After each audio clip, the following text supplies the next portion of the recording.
Assalamualaikum warahmatullahi wabarakatuh. Perkenalkan, nama saya Megawati. Saya dari Prodi Ilmu Komunikasi. Nah, di video kali ini saya akan menjelaskan tentang teori-teori komunikasi massa. Sebelumnya saya ucapkan terima kasih kepada Bapak Ashabul Yamin Asga selaku dosen pengampu mata kuliah komunikasi massa. Langsung saja ke materinya. Baiklah, sebelumnya saya akan menjelaskan apa itu komunikasi massa. Pengertian komunikasi massa. Komunikasi massa adalah komunikasi melalui media massa atau media cetak dan elektronik. Artinya, sebuah komunikasi dapat dikatakan sebagai komunikasi massa apabila dilahirkan dari saluran-saluran teknologi modern.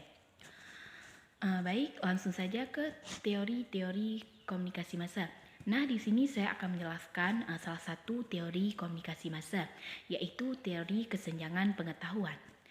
Teori kesenjangan pengetahuan pertama kali diperkenalkan oleh Philip J. Titchener, George A. Jonahue, dan Claridge and Olin.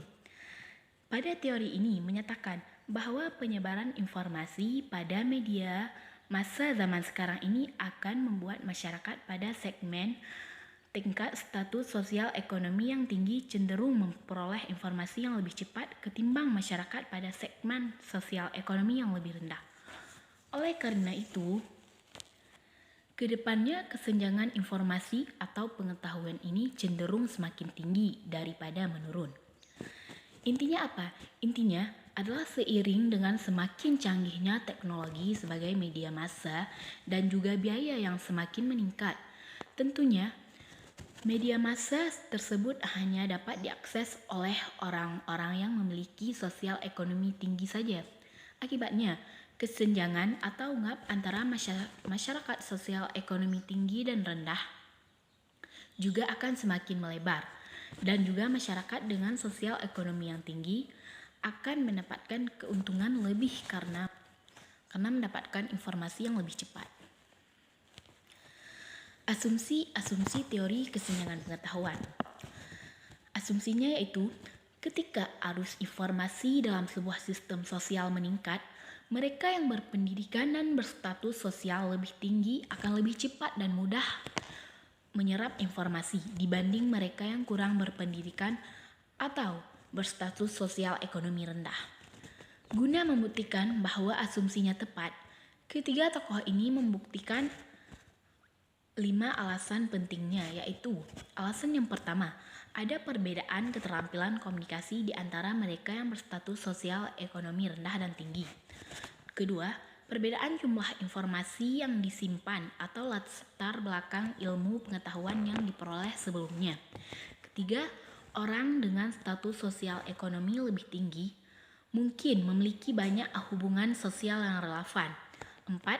Mekanisme pajanan, penerimaan, dan daya ingat selektif mungkin berfungsi.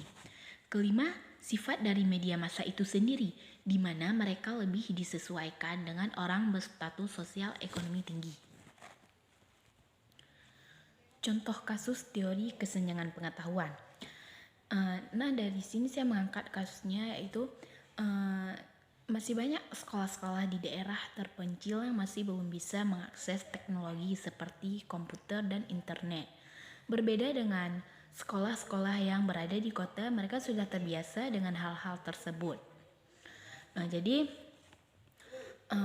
teori ini melihat seorang yang kaya dan pendidikan tinggi kemudian tinggal di wilayah penggunaan sulit terjangkau media massa pasti juga merupakan sebab terjadinya kesenjangan informasi.